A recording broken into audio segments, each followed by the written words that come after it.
Buenas noches a todos. Hola, mi familia. Gracias por venir, aunque está lloviendo.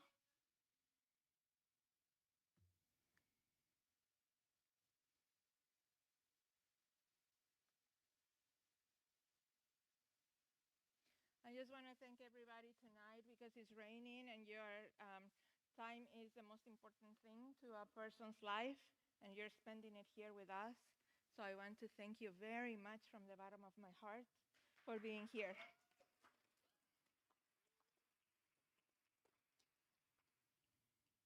As we are in the Mission District, Español hablamos siempre.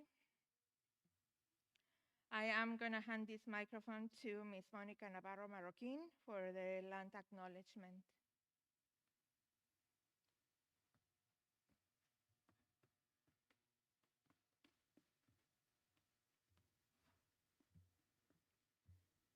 We, the Mission District residents, acknowledge that we are on the unceded ancestral homeland of the Ramaytush Ohlone, who are the original inhabitants of the San Francisco Peninsula. As the indigenous stewards of this land, and in accordance with their traditions, the Ramaytush Ohlone have never ceded, lost, nor forgotten their responsibilities as the caretakers of this place, as well as for all peoples who reside in their traditional territory. As guests, we recognize that we benefit from living and working on their traditional homeland. We wish to pay our respects by acknowledging the ancestors and relatives of the Ramaytush community and by affirming their sovereign rights as First Peoples.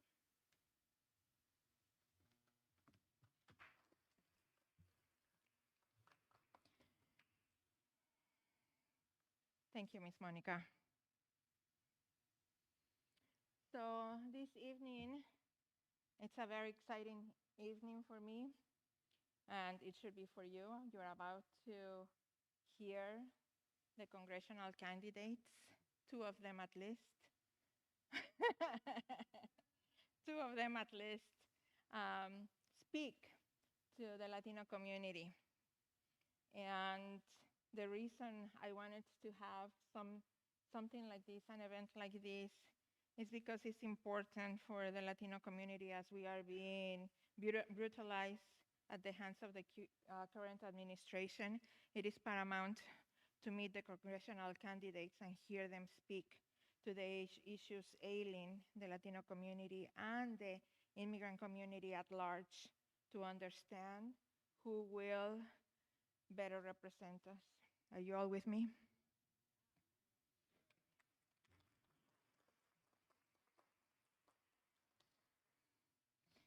I want to speak a little bit about how this forum came about. It is not just one agency working at this for the community. It is a collaborative effort from our partners, Calle 24 Latino Cultural District. It is one of 11 in the San Francisco City and County. Also, the Center for Latino Advocacy Resources and Organizing, known as Claro. Monkey Brains, your local internet service provider. The San Francisco Mission Street Vendors Association, who are present here. Please give them a hand.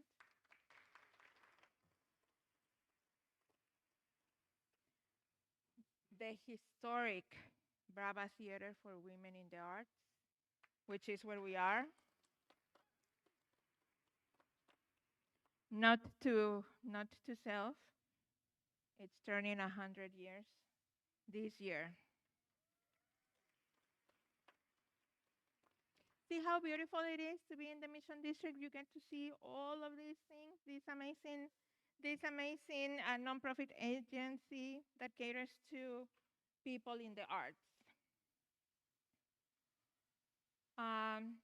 You will hear questions. You will ask, well, Gabby, where did you get these questions?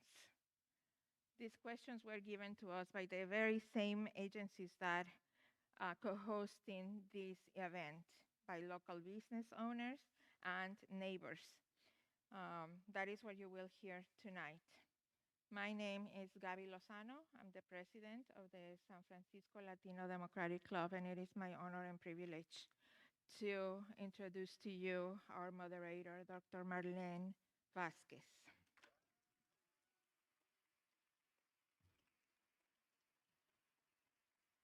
Dr. Marlene Vasquez is an English professor and department advisor at the City College of San Francisco. She also serves as the legislative liaison for the Academic Senate of California Community Colleges and is president of the Latino Education Association, better known as LEA.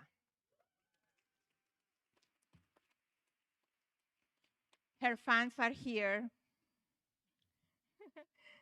Her work centers student voice and the social, emotional, and mental well-being of students navigating their educational journeys at City College San Francisco. She is also a proud Central Valley born daughter of Mexican immigrants. Please give it up.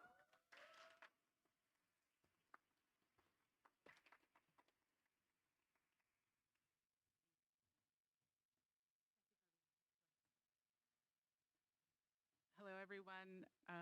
Okay, just want to make sure my voice is carrying.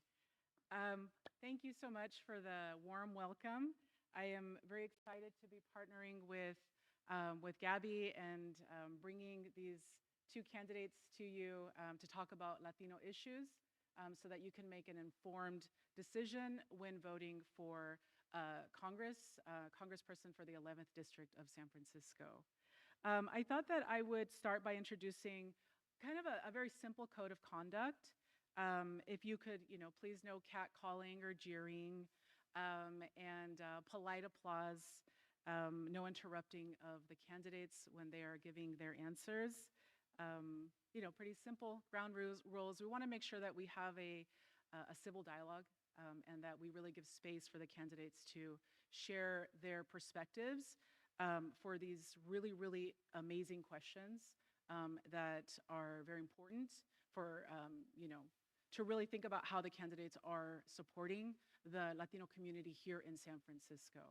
And so we want to make sure that we're giving them space to be able to share their perspectives thoroughly. I thought that I would, so as far as the forum, each candidate is going to get 2 minutes each, and then for each answer. And then there will be a little bit of space built in for a rebuttal if an answer necessitates a rebuttal from another candidate. So let's get this forum started. I thought that I would start off by naming our two candidates and giving them an opportunity to introduce themselves to you all. So I'm going to start off by introducing Supervisor Connie Chan. First, right? Yeah. Welcome. Connie's going to introduce herself to all of you.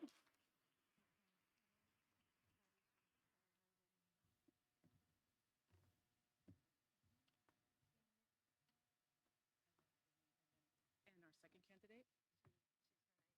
Okay, great. So Connie, you will have a chance to introduce yourself. You have 3 minutes, and then I'll bring our second candidate onto the stage. Wonderful. Thank you. My name is Connie Chan. I'm currently a member of the San Francisco Board of Supervisors. It's been really good to be here on the stage with all of you. I can't quite see all of you. I realize the lighting. But I want to take this moment to say that this is an unprecedented time, that the Trump administration, since day one, they've been threatened our immigrant community, our LGBTQ community, threatened to take away our birthright citizenship, our naturalized citizenship, as most recently a month ago. And just for the entire year of 2025, threatened to take away our health care, our food security from the most vulnerable. And here in San Francisco, as a sanctuary city, and in California as a sanctuary state, we've been working hard to make sure that we can safeguard and protect our local immigrant community, our LGBTQ community, and fighting to safeguard our budget as your budget committee chair, to safeguard our budget, to make sure that we can really protect people so that they have right to health care and right to food security. And we have built a coalition in San Francisco that to make sure that we can deliver this for working people every day. But what we see in San Francisco, what we have done is not enough, and has not been enough, and it's not going to be enough. We have to bring this agenda, the working people's agenda in our very beloved sanctuary city, all the way to Washington, D.C. And it is my commitment as your representative, as your Congress member, that we will build that coalition together and fight against Trump and also deliver for the working people every day, from here, San Francisco, and all the way to Washington, D.C. And thank you so much for allowing me to have this opportunity for someone like me, a first-generation immigrant, and came to San Francisco's Chinatown with my single mom and my younger brother when I was 13 years old, and didn't speak a word of English, and yet here I am. Not only that I was able to serve you as a worker in city government and legislative aid and for the almost 20 years of my career, but also able to run for office and became your supervisor, and now a chance to run for Congress, all because of a sanctuary city that we all love so much in San Francisco. And so it is my honor and privilege to be able to be on the stage, and thank you so much for this opportunity to talk about why we're running for Congress and answer all the questions that you may have tonight. Thank you.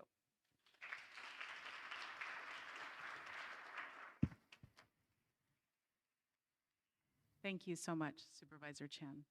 I wanted to introduce our second candidate, Mr. Shoykot Chakrabarty.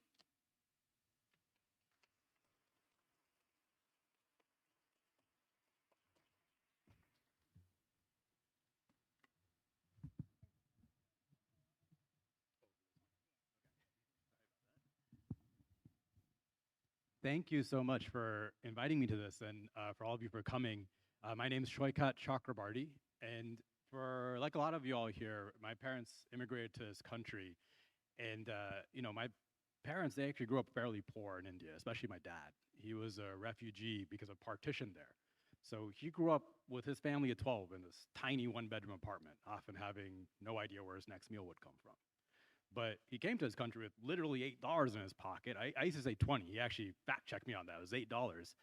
And that was enough. He was able to land a job and on a single income afford a solid life for me. I mean, where he struggled, I had a roof over my head, I had food on the table, and I had a great public school education. But growing up, I saw my dad save every extra dollar, every chance he could get to send back home to his family in India, or to help his immigrant community here in America. And that really shaped my morality, because he saw getting this visa to America as a lottery ticket. And so it was his duty to do everything he could to give back. So I came out to San Francisco when I was 23, back in 2009. And I came out here because I've always wanted to live here. You know, growing up in Texas, San Francisco is paradise. But when I first moved here, I actually lived down at 16th and Hoff, and I lived off the dollar tacos at Pancho Villa and the mole tamales at La Oaxaquina. But I worked in the tech industry, and I thought I'd be using tech to solve some of the big problems facing humanity. But living in the mission and seeing what tech money was doing to this community, the displacement, the inequality, the cost of living skyrocketing, it became clear to me that's not what I was working on. So I quit. And I joined the Bernie Sanders campaign in 2016, because he was focused on those issues. After that, I started a group, Justice Democrats, where we recruited non-career politicians to challenge corporate Democrats and Republicans. And that was a thing that was very controversial at the time, but we managed to elect the squad.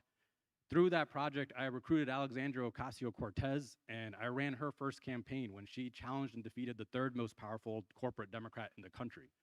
And I went to DC as her chief of staff, where I led the creation of the Green New Deal, which directly led to the largest investment in climate in history. Now, I know times are really dark right now. Everything Supervisor Chan said is absolutely true. But we're also living in the culmination of that movement that started with Bernie Sanders in 2016. This is a huge change moment. I mean, we just saw Zoran win over in New York, There are candidates running all across the country, stepping up to challenge a corporate status quo, and I'm reaching out to them to organize with them. And I'm running because that change moment means we have this rare chance to actually build a society that works for working people. I'm the only candidate in this race who's actually turned big ideas into legislation in DC, and I can tell you, DC is not like Sacramento or City Hall where Democrats run everything. And I know that if we are serious about doing things like Medicare for all, or ending big money in politics, or abolishing ICE, it is not going to be enough just to fight Republicans and Trump. We have to take on the corporate money, and we have to completely change the direction and the leadership of the Democratic Party. I'm the only one willing to say that because I'm not running to join that establishment. I'm running to replace it.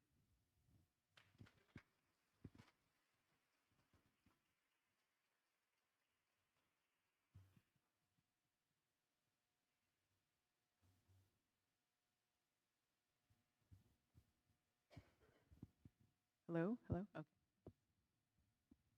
Thank you so much, Mr. Chakrabarty. I thought that I would start with Mr. Chakrabarty for the first question. Once again, it will be 2 minutes per candidate, and I will be making sure that we keep to those 2 minutes so that we can get through the number of questions that we're hoping to get through today. First question is, what issues are most important to the Latino community?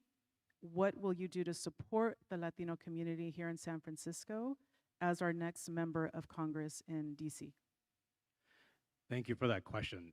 I'd say the number one and number two issues facing the community right now is the cost of living crisis and the attacks on the Latino community from this administration, from the quote unquote immigration enforcement, but it's not an immigration enforcement. It's just straight up attacks on people. So when it comes to the cost of living crisis, we have to have the government directly provide services to make the essentials affordable. So that means universal health care, and I call for Medicare for all, universal child care. It means building tons of affordable housing and social housing. Right now, building social housing is not actually even legal at a federal level, so we have to repeal the Faircloth Amendment and create a public bank and a public financing mechanism to directly build housing. And it also means moving to public power in San Francisco to cut our utility costs, because where they have public power elsewhere, they pay about 40% less on their utility bills. But a lot of the solutions that I'm talking about, they've actually been piloted right here in San Francisco. I mean, when we talk about food insecurity and the healthcare crisis hitting the Latino community, places like Mission Food Hub have created the model that we use federally now, the USDA, for how you actually create mutual aid and food services. MEDA has done Promise Neighborhoods here, which is the model we use now for lifting communities out of poverty all over the country. So I really see the community here as not just victims of this. You all have come up with the solutions to your own problems, but you need funding and you need support. And when it comes to immigration, we have to abolish ICE as an agency that cannot be reformed. We have to hold ICE agents accountable, and we have to let them know they're going to be held accountable when we're in power next time, so they stop their attacks on our constitutional rights. We have to create a pathway to citizenship for people who are already here, and we have to make it easier to migrate here legally. I talked about my dad at the beginning. When he was able to immigrate to this country, we had immigration offices all over the world recruiting people to come. We have to get back to that mindset where we look at immigration as a source of our strength, not a weakness. Perfect. Thank you so much. Supervisor Chan, 2 minutes for the same question. Absolutely, to know that our Latino community in San Francisco must be celebrated and recognized, and celebrate the long history that the community has in San Francisco. It's part of the reason why San Francisco is sanctuary city. And when we think about birthright citizenship issues, when we know that Trump administration threatened to take away naturalized citizenship, we have been in San Francisco providing legal defense funds and rapid response network. And these are also investment for our community so that they can be represented by our lawyer in San Francisco for that very same investment that we must do in Washington, D.C. There are more than 500 sanctuary cities all across the nation. We must not only affirm sanctuary status, but also expand that all across the nation. Healthcare and education. Those are always the top two across concerns, across all the immigrants communities, and definitely for the Latino communities. We need to make sure that our community will have healthcare, have access to healthcare that are with language and cultural competency, our education, affordable childcare, funding for K through 12 classrooms, and free city college of San Francisco is something that we can do in Washington, D.C. I just came from, standing in solidarity with our educators at War Memorial. We need to fund our classroom. That is the future for our immigrant community, for our Latino communities. We see that there's many parents need that childcare, need to make sure that their kids go to school. And when the time comes, they too themselves have that opportunity to attend like Free City College, like my mom did, like many people did, to be able to have a better future in different jobs. So those are the issues that I believe we must invest in Washington, D.C. Thank you so much, Supervisor Chan. Mr. Chakrabarty, I don't know if you want to rebut to her answer. No, that sounds fine. All right, perfect. Okay, second question. This is for Supervisor Chan. Both parties have failed Latinos on immigration reform for decades. What will you do as a member of Congress to reform our archaic and outdated immigration system that is separating and disappearing families? Absolutely affirming and continue to expand Sanctuary City. It is what we have to do. I'm able to be who I am today is thanks to, again, because we have Sanctuary City in San Francisco. Look, for far too long, that immigration policy on a national level has been this bordering states issue that we see. It's far away for someone living in San Francisco or in California because we're Sanctuary City and Sanctuary State. But it's no longer the case when the Trump administration is sending ICE agents to kill people on our streets and violate our First Amendment and due process. Families are being detained. We cannot and we will not accept that. And this is the moment that I say we will push back. We will withhold funding for ICE. We will impeach Kristi Noem. We will fight back, not later, is right now. And we will stand up right now to make sure that we will push those reform. And I would say it doesn't matter whether it's Democrat and it's Republican. We in San Francisco, because of who we are, San Franciscans will stand up and make sure that Democrats and Republicans will do the right thing in Washington, D.C. Thank you so much. Mr. Chakrabarty, 2 minutes. People are terrified right now. I mean, it's absolutely horrendous. There have been thousands of people who've been disappeared across the Bay Area, hundreds right here in San Francisco, people who are doing everything right, going to immigration courts, going to asylum case hearings, and just getting picked up from their court hearings at 100 Montgomery, at 630 Sansome. It's absolutely horrendous what's going on. We have to recognize this as going beyond just immigration enforcement. This is just cruelty. So when I say we have to abolish ICE, we have to claw back all the money we've given this agency, because right now ICE is funded at the same level as Canada's military. It is a paramilitary force for Trump. Democrats continue to cave on this. We just saw Democrats literally 2 weeks ago after Alex Preddy was murdered, and there was this moment where the entire country was watching and Democrats had real leverage. Democrats caved and said, we're going to give DHS funding for another 2 weeks. That is a failure. So when I'm in Congress, I'm going to organize a caucus that forces Democrats to hold the line. We will not fund the government. We will not give up on the debt ceiling fights. We will not give up on any fights until we get ICE defunded. We have to put real guardrails there. And then once we're past that, we can talk about actual immigration reform. We have to get to a place where we're actually funding our immigration judges, because right now, there is a huge backlog of cases. It is impossible to come to this country legally. I have so many family and friends who've tried to come here the right way through visas, and it's so difficult because the process is impossible. So we have to fix our broken immigration system, and this has to be something that Democrats lead on. I can't stand how Democrats are constantly playing reactionary politics to what the Republicans are. They want to compromise on cruelty, on inhumanity. You can't compromise on that. You have to put forth your own vision of immigration and what we want to do and why immigration is good, and that's the policies that we actually have to fight for.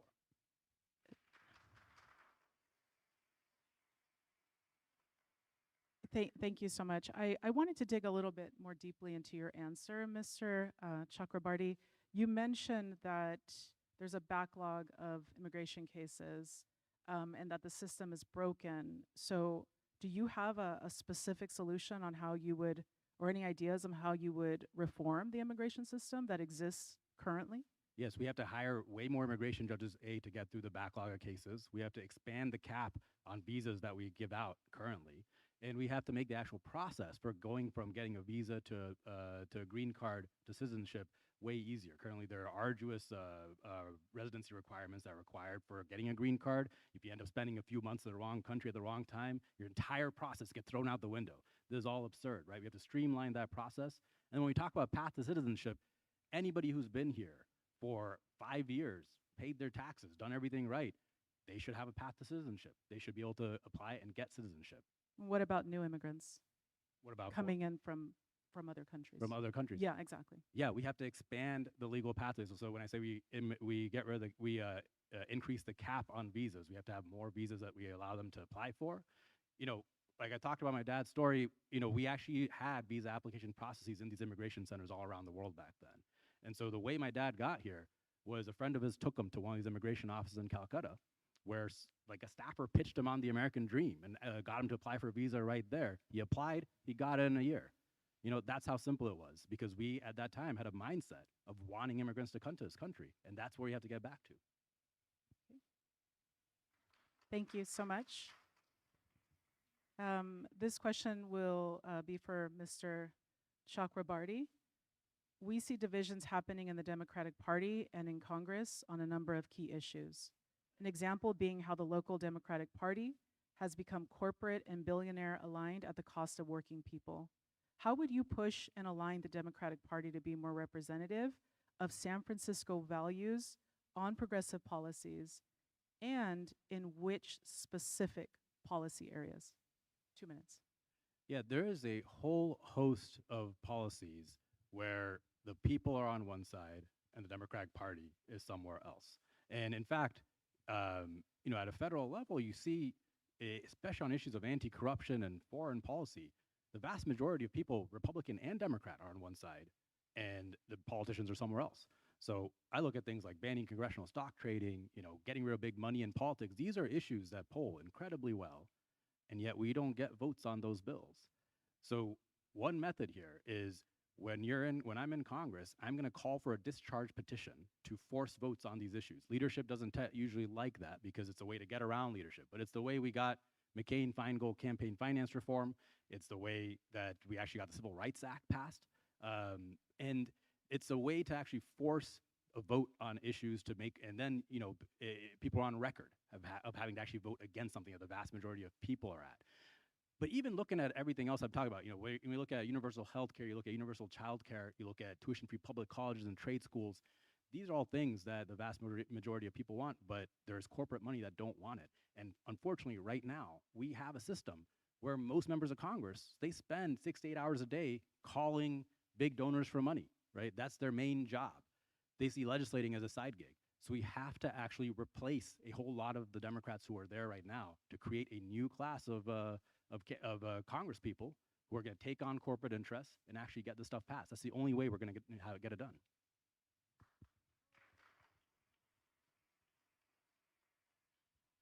Two minutes for you, Supervisor Chen. Corporate dam, we've been fighting corporate dam in San Francisco, and as you can see in my first race as a supervisor and then re-election, we fought against billionaires and their billionaire PACs, and we not only fought them, we won. Not once, but twice. We understand how to fight corporate dams in San Francisco because we know when they take the billionaires' money and they're being funded, that's a problem of corporate Democrats. And that is why we see that when we, in San Francisco, we throw down For overpaid CEO tax, we know that that is the way progressive taxation go. We want to make sure billionaires and their corporation pay their fair share. When you're corporate Democrats, they tend to shy away from it, and we know it. Not only that, you see that up and down in California, and along with many people I know in San Francisco who are progressive Democrats, supports the one-time 5% tax on our billionaires, and yet they cry foul. We say, let's push back. But the corporate Democrats, again, they're afraid to say and take a stand, and we will fight them, and we will make sure and call them out. Not only that, we say that when these because they said, well, these corporations and billionaires, they are saying that they will run away to other states, and because they will be more than willing to publicly commit tax evasion. So we say in San Francisco, the way we call out Democrats, corporate Democrats, and we call out billionaires to make sure they pay their fair share, not only that they should pay their fair share in California, when they run to other states, let's make sure they also pay their fair share in every state in the United States. And that is how we fight corporate Democrats in San Francisco. Can I add on to that? It's not really a real rebuttal, Yeah, but just add to that. Yeah, I totally agree. We got to pass the overpaid CEO tax. We have to pass the billionaire wealth tax. And I'm glad to hear you say, the billionaires right now who are claiming they're going to leave, it's a ruse. They said they're going to do this during COVID. They all came back. We have to realize that the billionaires rely on this city and this economy in California way more than this economy relies on them. So they always pull this trick to try to keep any taxes from happening. But it is a ruse. They're going to come back, so we can't be afraid. We have to pass those taxes. Perfect. I was hoping to dig a little bit more deeply, Supervisor Chan. I think that a lot of what you have described is really good work that has happened in San Francisco, and I would even say within the state of California, but Congress is a little different than the state of California and San Francisco, where you obviously have a very divided Congress. So my question would be, do you have any specific strategies that you would use to persuade the Democratic Party in Congress to support more progressive policies? Absolutely. I mean, I think that it's kind of go back to a little bit about the conversation around corporate Democrats in San Francisco. And if you're deeply entrenched in San Francisco politics, it almost feels that same way when you're divided between the progressive and the moderates, and so to speak. And really what I say is progressive Democrats versus the corporate Democrats. Very same thing, very much so in Congress, that we are divided, and we can see that we ought to actually not only hold the corporate Democrats accountable, but also have to say that the Republicans can't get away with it. And the only way that I really believe that is how I learned to fight in San Francisco against corporate Democrats, even when you're in minority. And clearly, I would say today in San Francisco on the Board of Supervisors, we're probably in minority for the most of the time when we want to push for progressive policies. And that doesn't mean we don't fight. We will continue to fight. But what we do is we're going to continue to mobilize and organize and build a coalition in San Francisco. And you will see that, and we do see that on our streets, that we do organize and go out and push. And I believe for that very same tactic, we'll build a coalition in Washington, D.C. and fight. Thank you so much. This question is for Supervisor Chan. Do you support federal healthcare subsidies for undocumented immigrants? Why or why not? And if so, how would you implement these federal healthcare subsidies for undocumented immigrants? I'm really grateful the fact that we have be able to expanded Medicaid coverage in California for our undocumented immigrant community. And it is really tragic to see that is now being rolled back and being capped and limited. We have to, and I would say this, that we will need to continue to make sure that happens, and that it will be the first legislation, Health, Equity, and Accountability Act.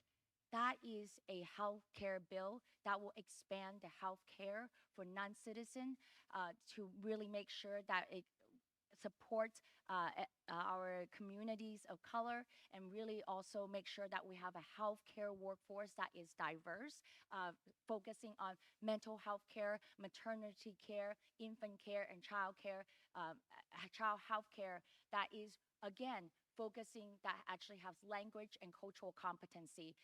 It will be one of the first bills that I will sponsor and push forward and champion, because we understand healthcare should be a right, and that is absolutely what we need to focus on for everyone, including our immigrant community, including our undocumented immigrant community.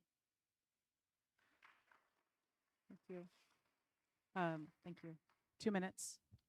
Yes, I support healthcare subsidies for undocumented immigrants. I believe you asked why or why not. The why is because it's the right thing to do.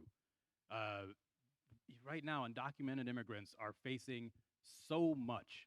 And every day, folks who are living in the shadows, you already have to put up with day-to-day struggles, right? And so just going to the doctor shouldn't have to be one of those struggles. It shouldn't be something that bankrupts you. And, one of the ways I also like to talk about this is getting people to realize that undocumented immigrants are Americans. They're part of our society. And the more we try to divide them and have them have a separate system, it's actually worse for all of us. A healthcare system that tries to have all this administration burden to check your documentation status, check your work status, is a worse healthcare system. I mean, in Georgia, they added work requirements to their Medicaid program, and they ended up spending more money on the administration than they did on the actual program. That's what happens when you start complicating these systems. Now, I'm a firm believer that it's not enough just to talk about healthcare subsidies. In the first term, we won't be able to get Medicare for all passed. Trump's still president.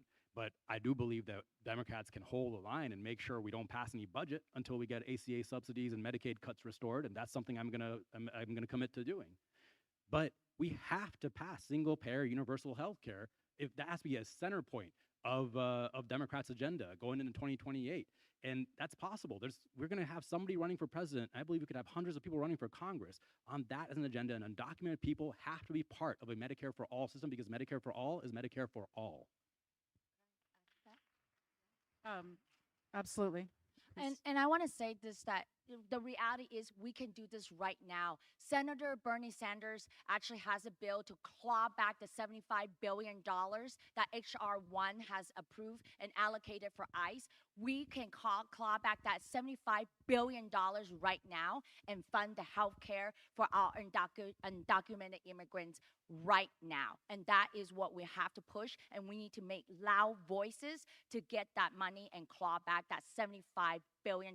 Can you imagine what we can do?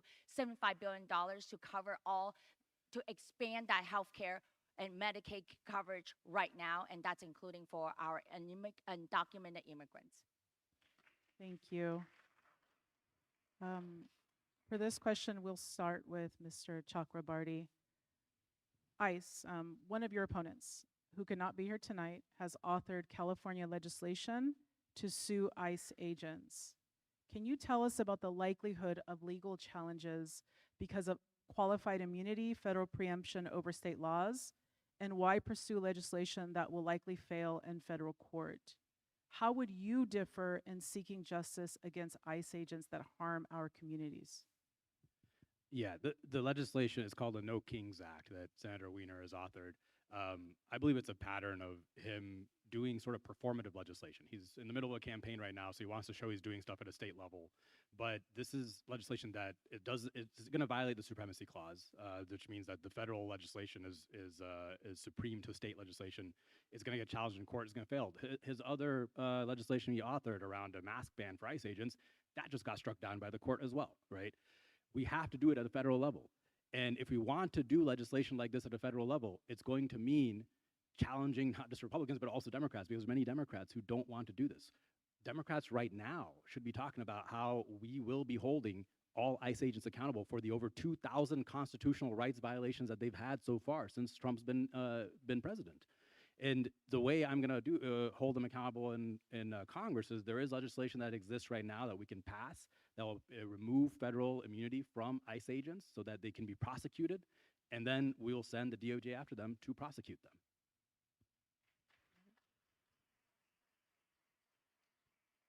Thank you. Supervisor Chan, 2 minutes.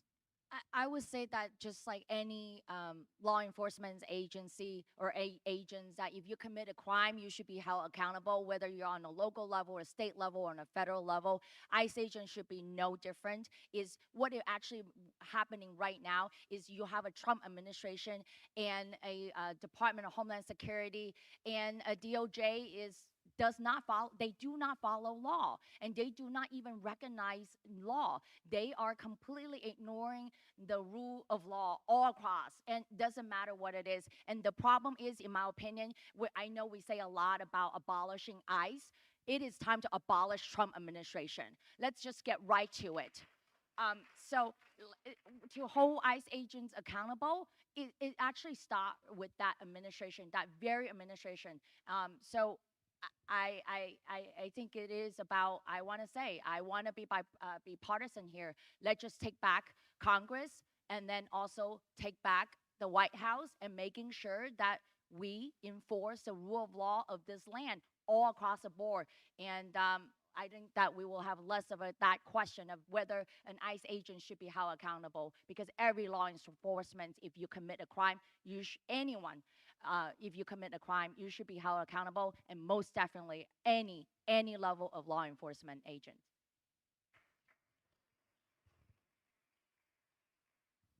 This question is also for Senator Wiener.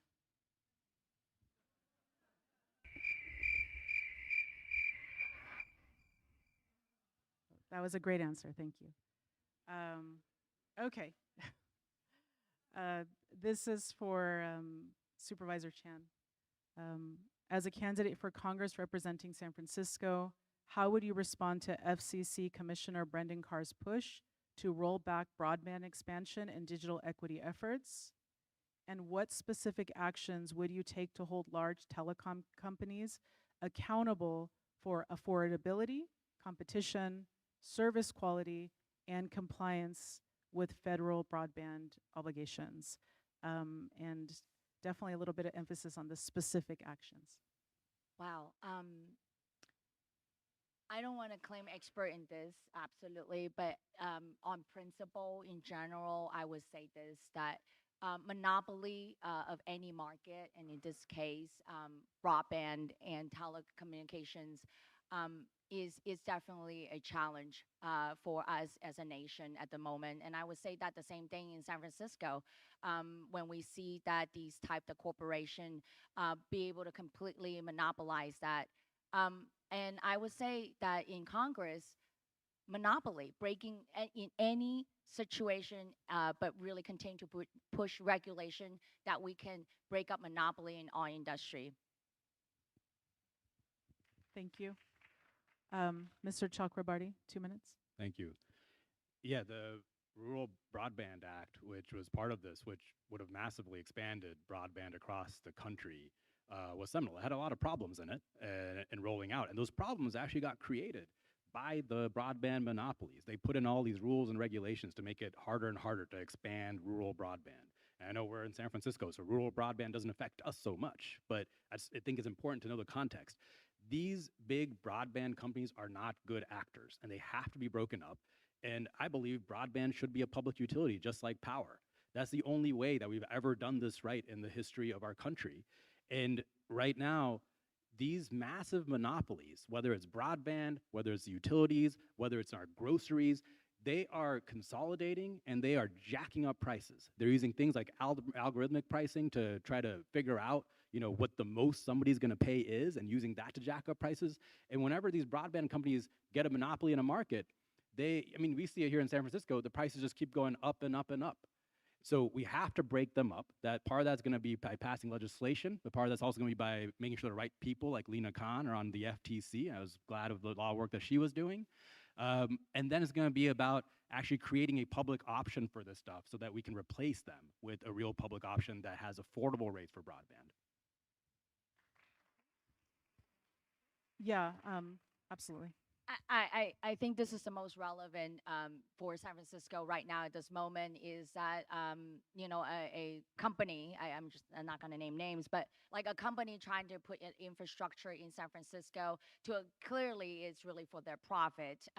But because of federal regulations, San Francisco doesn't really have, other than asking them to actually apply for a permit in order for them to build infrastructure, San Francisco almost has no other way to be able to regulate them and where they put the infrastructure. This is a moment where I think specifically if we were to really talk about breaking a monopoly, that is also to have a federal regulation to allow municipalities like San Francisco, like state of California, to really ring them in and provide some type of regulations whenever they put up of infrastructure all across the nation. That is one of the way to break up the monopoly and really mandate them to provide affordable rates and whatever it is the community benefits that a local like city government like us can Great. demand. Thank you.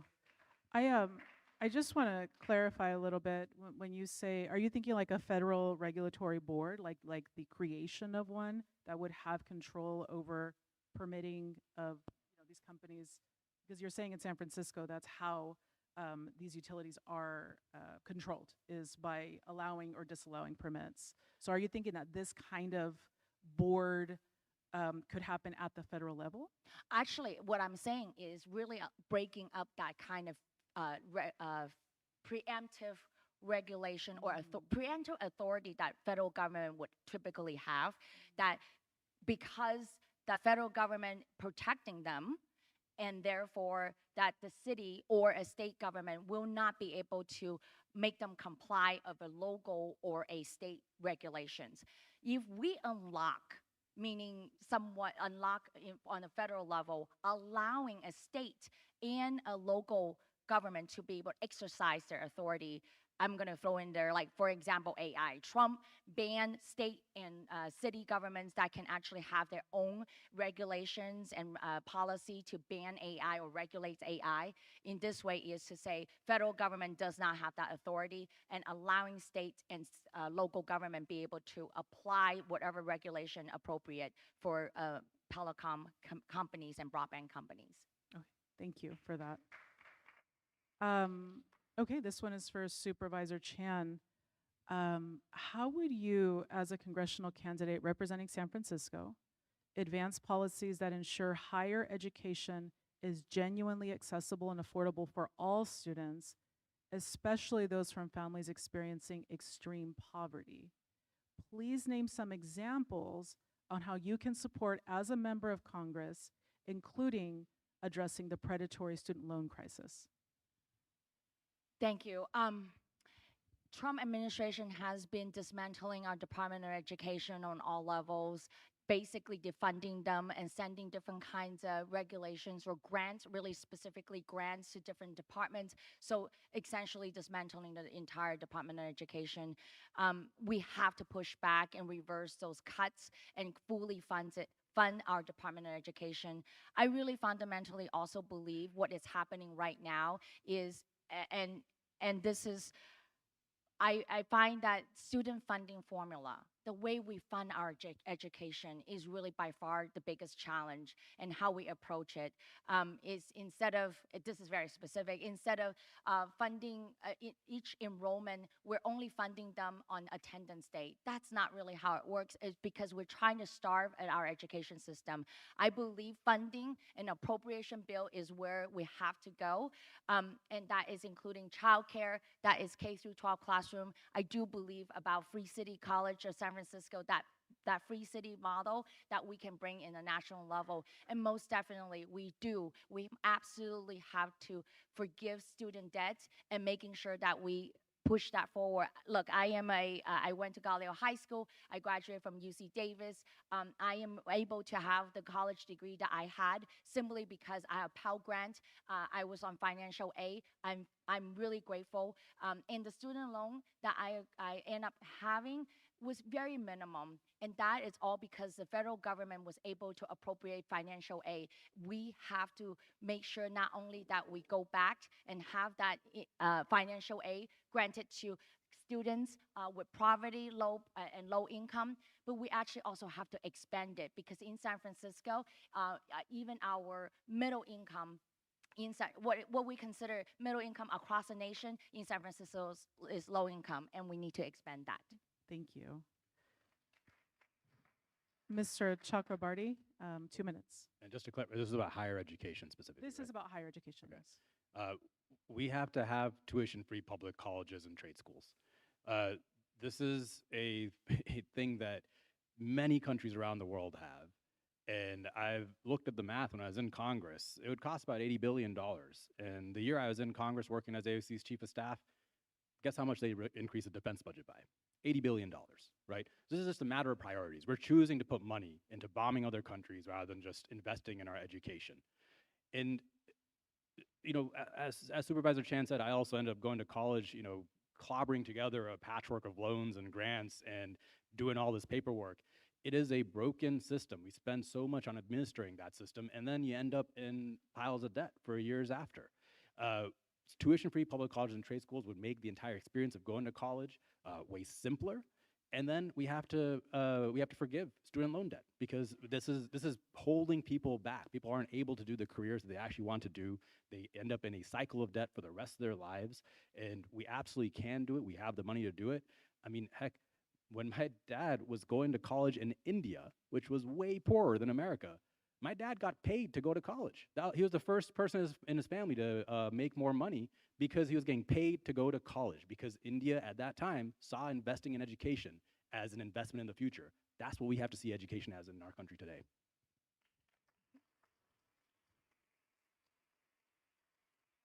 Thank you.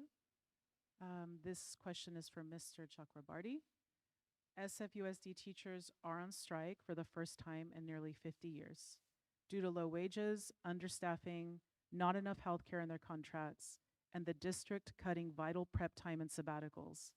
What education issues would you champion in DC as our next member of Congress to fully fund education and our educators?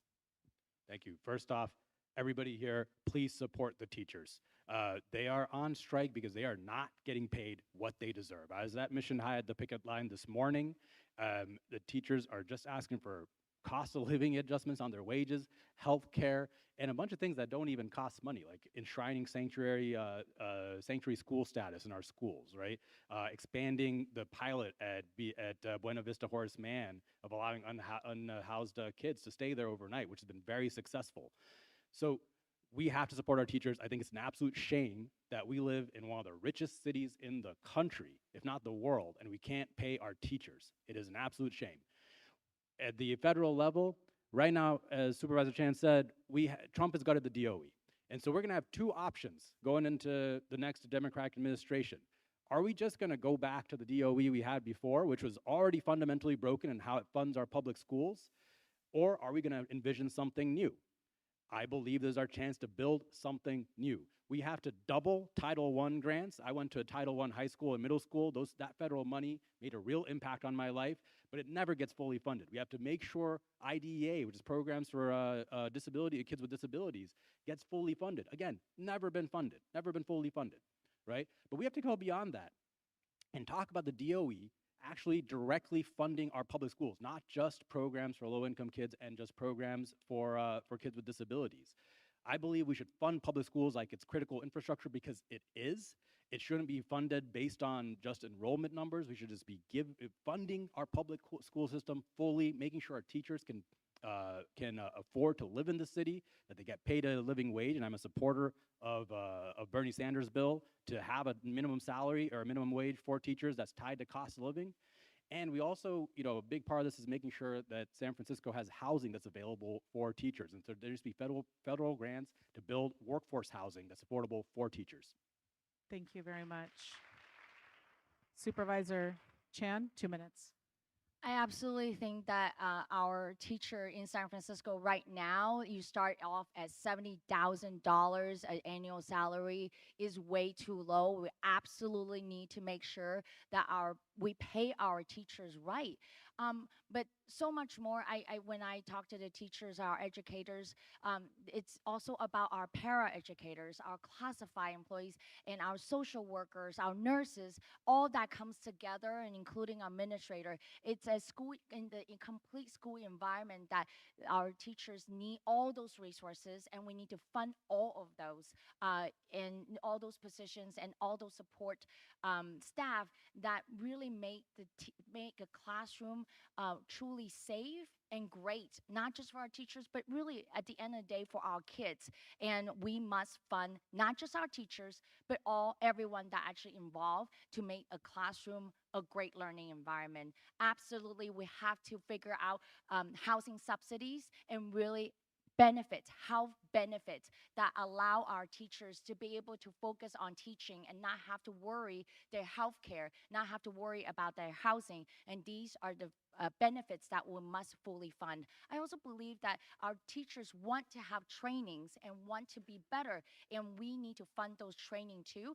But we also want them to have a safe environment where they can explore their teaching material. And I think that's one that's lacking right now. We need to have more training, a safe environment for our teacher to build their learning materials and teaching materials. We also need to really have our teachers to be involved in the regulation of AI technology, chat GPT, and so much more of those are actually invading our classrooms. We want to have those discussions with our teacher, and they should be the leaders to tell us how to better our classroom with technology. Thank you. Um, I did want to just dig a little bit more deeply into your question, into your answer, Supervisor Chan. A lot of this is, it's at the state level, right? The schools are funded primarily by the state. So are you saying that you believe that the federal government needs to take on more of that? The federal government needs to be funding schools also, be part of the funding formula for schools? Absolutely. Okay. Absolutely. Should I elaborate? Sure, yeah, absolutely.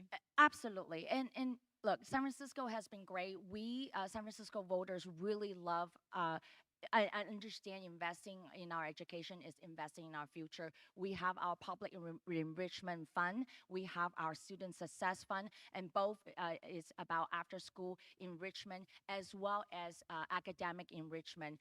We fund it on a local level.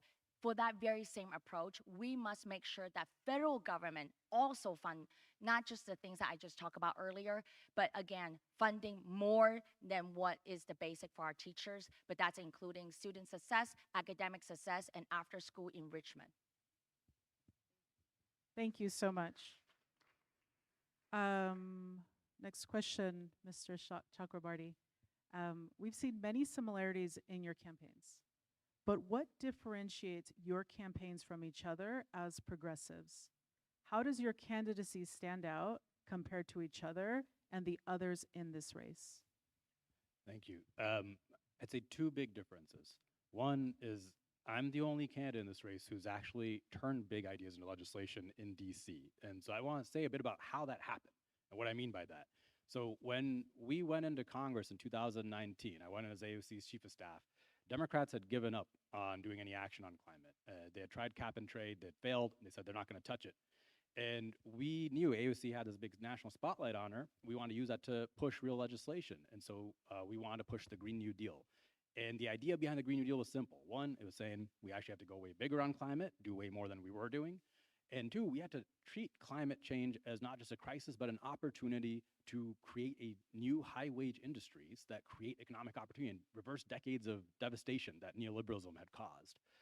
And the way AOC introduced the Green New Deal is she actually did a sit-in in Nancy Pelosi's office on her first day in DC, and she joined the Sunrise Movement to do that. That took some guts, right? So it's like doing a sit-in in your boss's office on your first day at work. But she doing that blew up the Green New Deal in the media. And then through continued inside-outside organizing, so I was on the inside, calling up everyone running for president, pitching them on, push industrial policy, push public banking, and Sunrise was on the outside, asking everybody running for president to respond to a Green New Deal. And the result of that was everybody running for president actually responded with their own ambitious climate plans, including Joe Biden, who responded with Build Back Better, that turned into Inflation Reduction Act and created the largest investment in climate in history and the largest investment in union jobs in history. So that's one major difference is I'm going to do that for healthcare, for education, for childcare. That's gonna be my approach. But the other is I'm trying to build a movement to actually replace what the current Democratic Party establishment is so that we can do all the great things that we're talking about on the stage.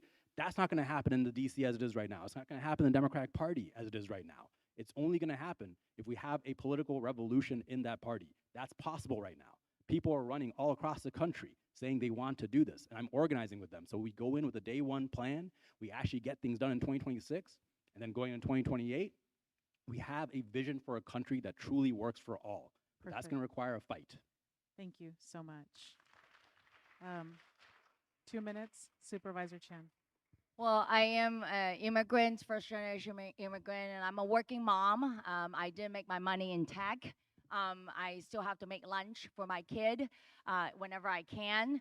But I also know that not only because I am an immigrant and coming from a working mom family and who was also single mom, and I understand the struggles of working people, but we're also the only campaign that is endorsed by working people, our hotel workers, our trades workers, our teachers, and really being part of that labor movement. We know that we are what we're about and that we have records to point to because we've been building that labor movement, been part of that labor movement, and building that coalition to get the working people's agenda delivered in San Francisco. And with that very same movement that we know in San Francisco and in California, we're gonna build that on a national level and bring it to Washington, D.C. Look, it is really difficult to break that grid in Congress, but we know that when it actually happens is actually through the struggles and the power and the resiliency of working people. And that is why I am that confident, because we have the backing of the working people to be able to deliver in Washington, D.C.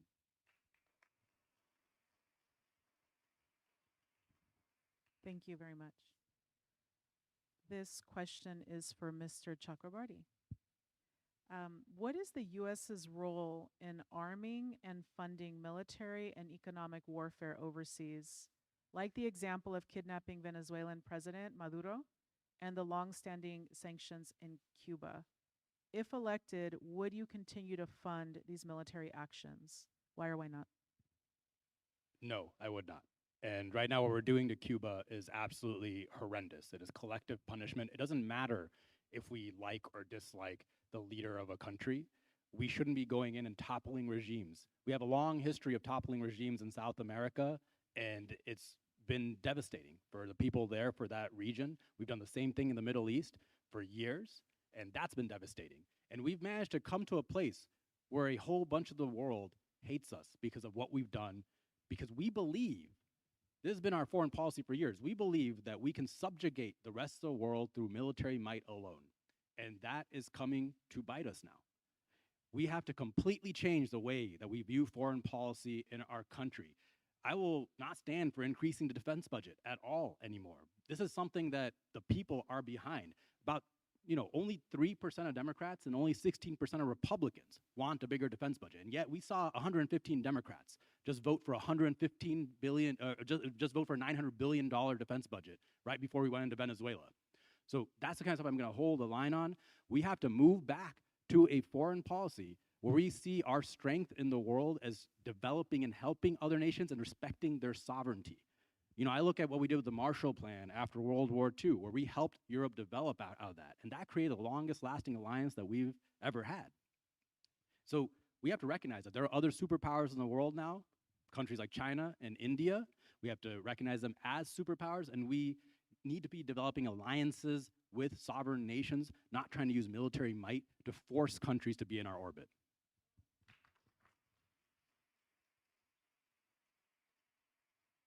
Thank you. Supervisor Chan, 2 minutes. The biggest threat to our national security and our global security is Trump. His foreign policy is what create all the problems that we face today.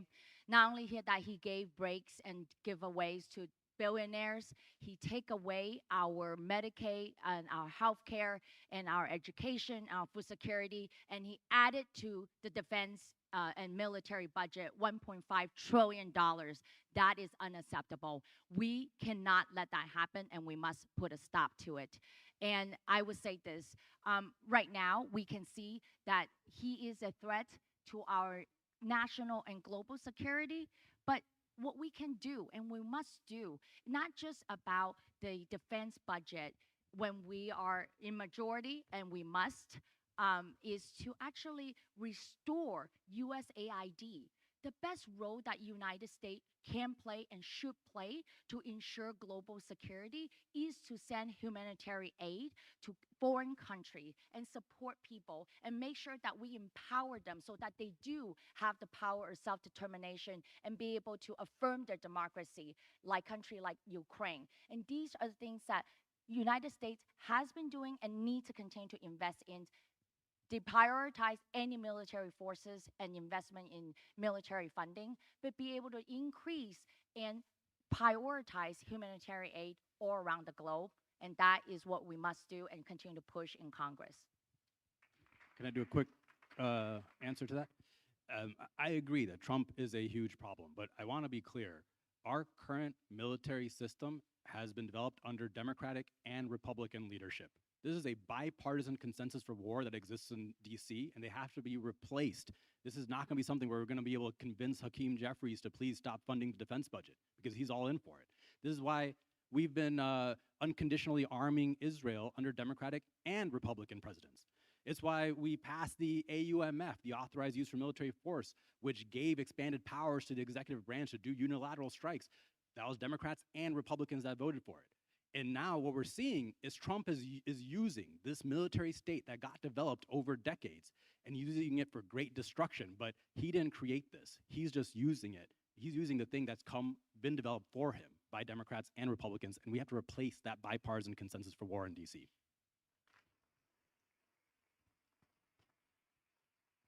I just want to dig a little bit into this one, just because I think that you've kind of emphasized a couple times that these bills, this funding is supported by both Democrats and Republicans. What specific strategy do you have for replacing the Democrats that are voting like Hakeem Jeffries for this funding? Primary them and then replace them in elections. You know, whenever there's an issue here that I see the people on one side overwhelmingly, right, and politicians being out of step with them, that means they should be challenged electorally and replaced because they're not actually acting in accordance with the people. So in the short term, it means with Hakeem Jeffries, I'm not going to vote for Hakeem Jeffries for speaker.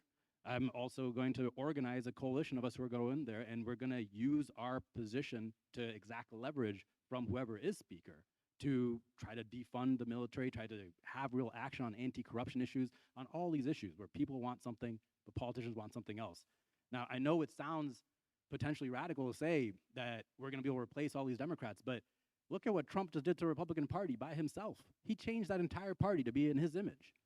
Imagine a movement of people running in 2026 and 2028 to replace a bunch of these Democrats and Republicans on an actual positive vision on foreign policy, on a positive vision to make life affordable, on a real vision to build a real economy that works for working people. That's possible, and that's what I'm going to fight to do. Thank you.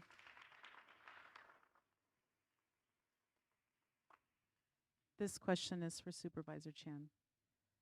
With the attacks happening on immigrant communities nationally, affordable housing is essential for keeping our communities housed here. Yet, many undocumented immigrants are locked out from applying and getting approved for both affordable and public Section 8 housing. How will you champion reforms for more stabilized, affordable housing that immigrants can access in the city of San Francisco?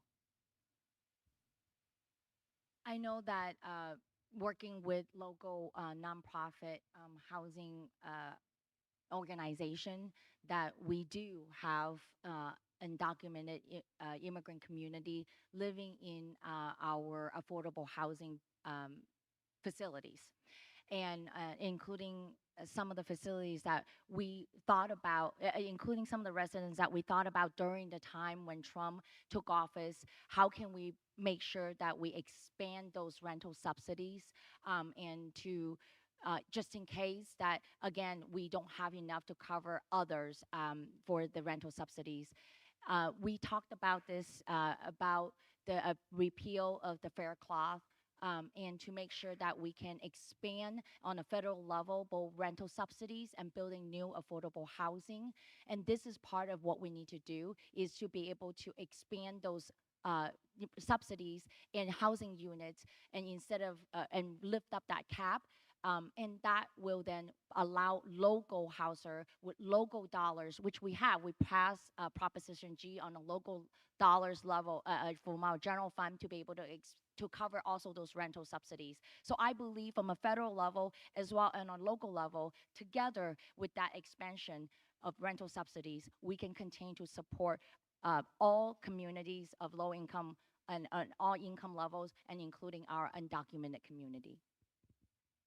Thank you. 2 minutes, Mr. Chakrabarty. Yeah, similar to ACA subsidies, I don't believe any government programs like Section 8 vouchers should be tied to your status. It complicates the programs. It's wrong. We need people to be able to afford affordable housing and actually get into housing. But we also have to get to the actual structural solutions for displacement. Right now, the mission especially has faced tons of displacement over the last almost decade of gentrification. And the only way we've seen all across the world to make sure that displacement doesn't occur is we have to have a strong social housing program. And, San Francisco, and the mission specifically, has piloted a lot of the programs that the federal government's looking at. I mean, the idea of community land trusts. There were pilot programs done here in the mission by MEDA with the small sites program that we looked at when we were doing the Green New Deal for public housing, and we want to expand that across the country because we know the solutions. I mean, there's incredible organizations in the mission coming up with the solutions to these problems. The problem is they don't have the funding. They don't have the federal support. And so in Congress, I will call for a public bank that actually directly finances and builds social housing in places like the mission so that we get to the root level cause for how we prevent displacement in the first place. But again, big ideas like that, they're not going to happen through small backroom deals and reforms. It's going to require a new movement that's believing in that idea, that has that idea as its vision and actually gets elected and then passes it. Thank you. Mr. Chakrabarty. San Francisco's 11 cultural districts are essential to the city's identity, yet the Mission District has already seen a massive displacement of Latino families due to skyrocketing housing costs. As a member of Congress, what specific legislative or financial strategies will you implement to ensure long-term affordability so that the residents who create our cultural narratives are not forced out of their own neighborhoods? I would imagine you can expand on your previous answer. Yeah, so part of this is we have to dramatically expand rental vouchers and that Section 8 vouchers to make sure renters can actually afford to stay here. Another piece is, we have to have federal support for things like community land trusts, federal support for tenants unions, which is a major way that tenants can organize to stay in their homes. And we also, I mentioned we have to build out social housing. That is the structural solution to making sure we do that. And I think the work that the mission has done with the Latino Cultural Heritage District, it's a great step to actually preventing displacement because we can use that to preserve the housing that we have right now and stabilize this community. But again, we don't have federal support for these districts yet. We're still working on that, and we have to get to a place where we're actually federally recognizing these districts, tying money to the areas that are most at risk of displacement, and then making sure we have the financing mechanisms like a public bank, actual HUD grants, community development block grants that are being tied to the areas that need the help the most. Thank you so much. 2 minutes, Senator Wiener.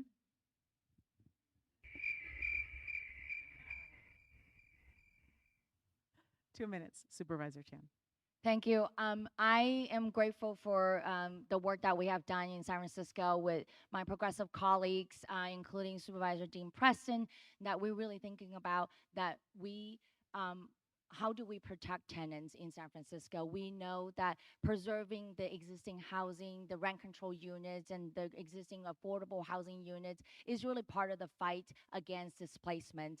And what we have done in San Francisco is to also make sure that we have the tenants' rights to counsel. We allow tenants to be able to form a union to organize and negotiate with their landlord collectively. And in the latest version that we also have legislate and amended to make sure that we have extended time and requirement for tenants who are monolingual, that there will be interpretation and translation provided to them. That very same model is what we have to do on a federal level to expand those tenants' rights, to expand those coverage and supports and funding. Of course, that is on top of both not only the rental subsidies, but the opportunity to, with the first-time homeowners and be able to own their homes.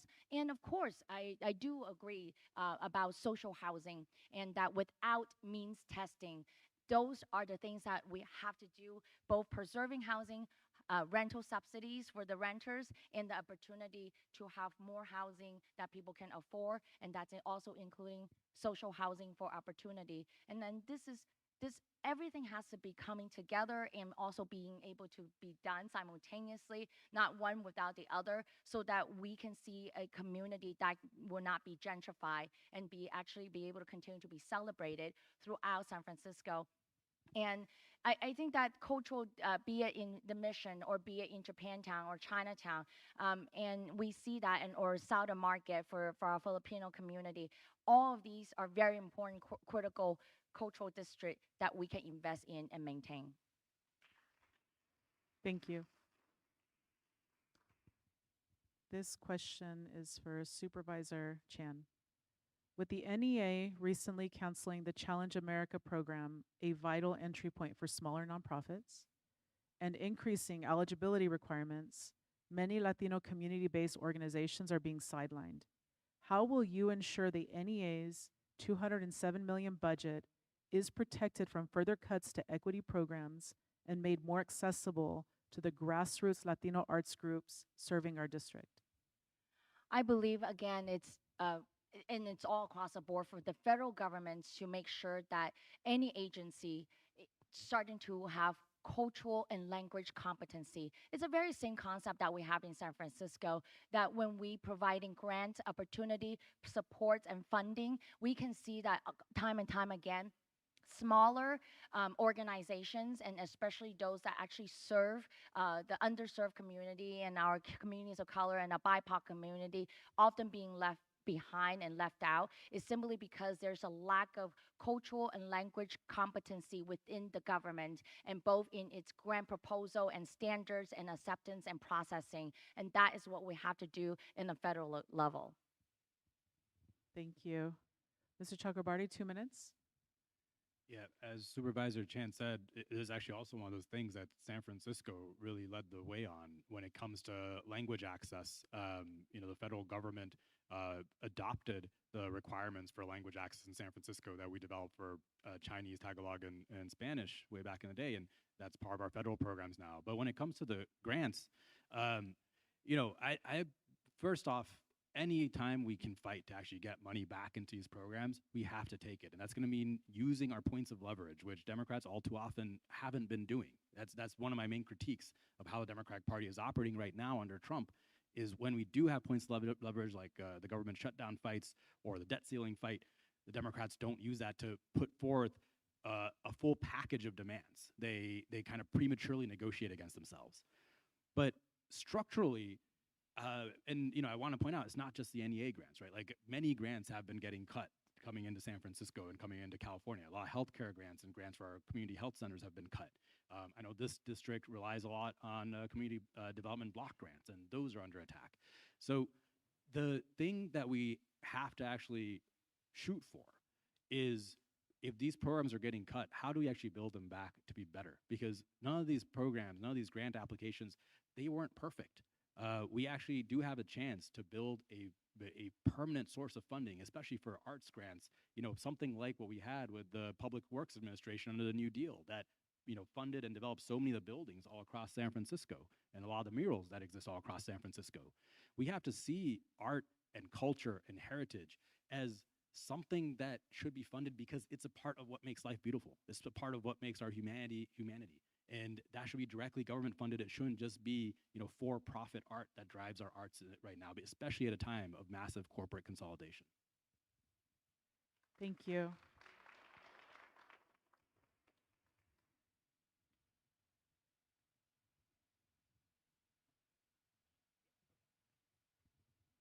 Mr. Chakrabarty. Current statistics show that Latino men are experiencing the second highest rate of HIV infection, and Latino women are 3 times as likely to be diagnosed with HIV than white women.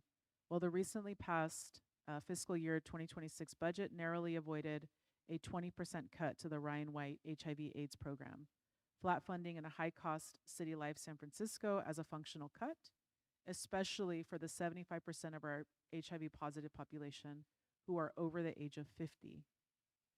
As a candidate for Congress, how will you ensure that the fiscal year 2027 budget moves beyond mere survival levels to specifically fund the complex geriatric HIV care, such as specialized case management and Part F clinical training that clients in San Francisco aging services depend on to stay virally suppressed? 2 minutes. So the first part of this is when you're a representative for a city like San Francisco, you have to have feedback from the ground up. So I'm going to listen to make sure that all the programs that we currently have, because we have a great set of nonprofits that service our HIV and our LGBTQ community at large that needs to get funding. But there's another thing here, which is that when it comes to HIV/AIDS, there are drugs out there that can really help. And people know about PrEP. And PrEP was actually was created by owned by his company Gilead. And there used to be oral PrEP, which we actually did work on in our office and AOC's office to hold the CEO of Gilead accountable. We had brought him in for a congressional hearing to try to create the legal pathway to create generic PrEP, because the problem with PrEP was it just cost too much. Most people couldn't take it, even though it's a very effective solution against HIV/AIDS. And so because we put that CEO's feet to the fire, we eventually got generic PrEP before the patents actually ran out. Right now, several months ago, injectable PrEP came out. And injectable PrEP is a drug that you take it, just a few times, like once every other month, and it has a almost 100% prevention rate against HIV/AIDS. However, it costs tens of thousands of dollars a year because it's held, it's corporate control by Gilead.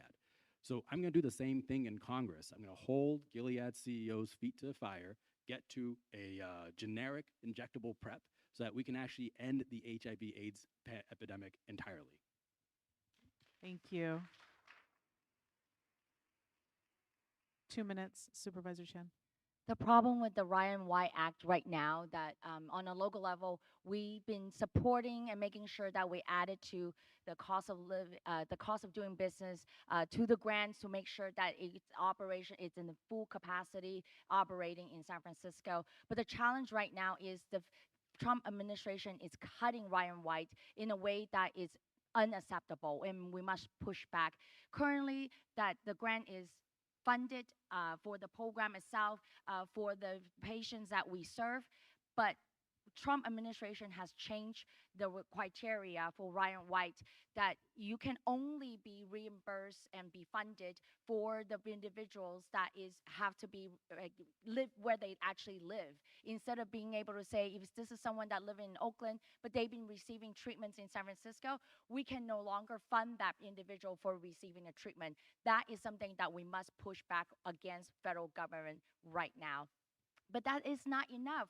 We also have to recognize when it comes to HIV and AIDS treatments that we have to continue to invest in National Institute of Health.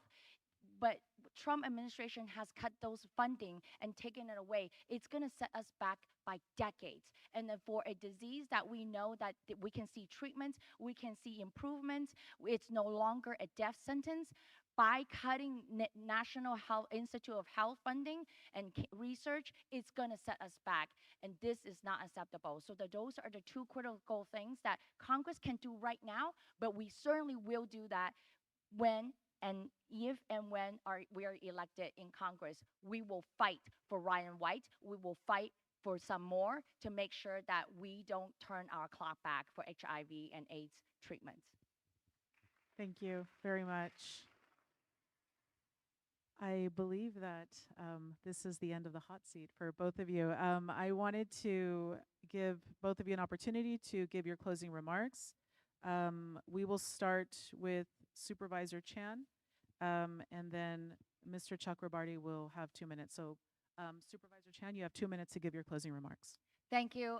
It is, like I said earlier, it is great to be with all of you this evening. I really appreciate the opportunity.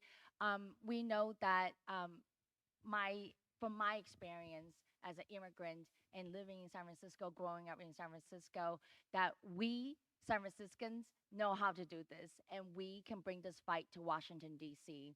We know that the reality is that we need to take the country back from Donald Trump, and we need to start by a Democratic majority. But we need to do more than just that. We have to deliver for American people. It does mean that we do not cozy up to the billionaires, because we know that we cannot have success in their boardroom. But what we do have in success is when we join the picket lines of the working people, that when we find ways and fight for an agenda that will rebuild the middle class, that we make life more affordable and better wages, better health care, and better education. And right now, and at this moment, to fight for the survival for immigrants all across, not just in San Francisco, but all across the nation. That is the agenda that we will bring to Washington, D.C. We are the only campaign that has been endorsed by the labor movements at this moment, by hotel workers, by trade workers, by our teachers. And we want to bring this agenda and this coalition to Washington, D.C., and I hope to have your support. Thank you.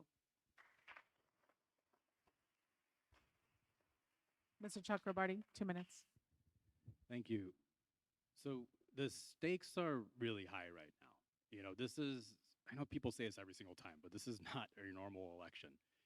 2026 and 2028, these are going to be some of the most important elections of our lifetime, because what we're seeing right now is an authoritarian coup going on in DC. We're seeing people getting kidnapped off the streets, people being murdered by ICE.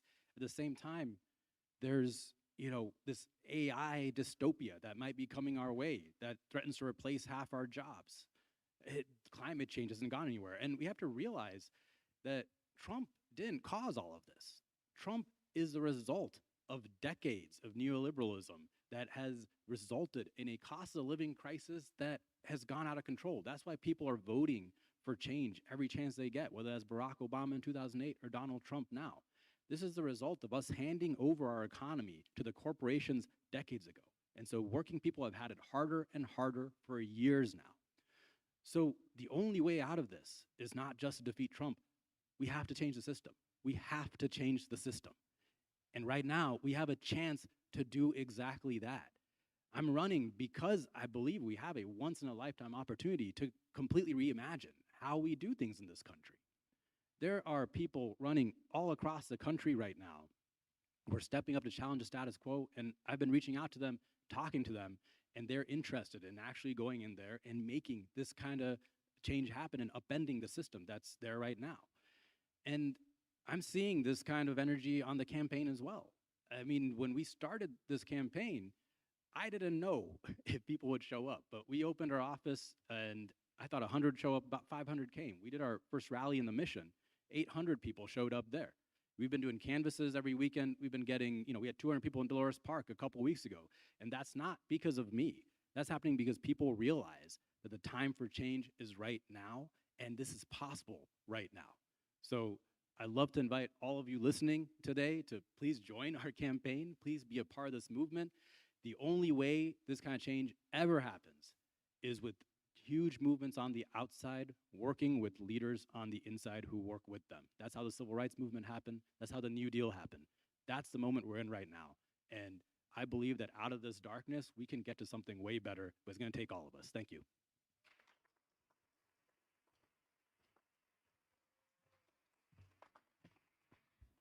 No, I think they deserve a much louder applause.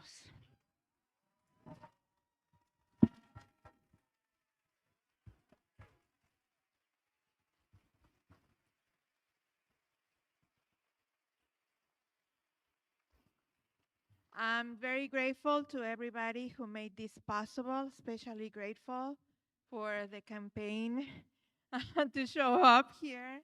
For both of you, it's very special for us, very pivotal moments here in the Mission District, and I am humbled by your presence. Thank you so much. Thank you for having us. Thank you for hosting. Thank you. I believe the campaigns brought in campaign materials, and they're in the lobby. So please help yourselves be informed. Thank you. Good Thank you. night.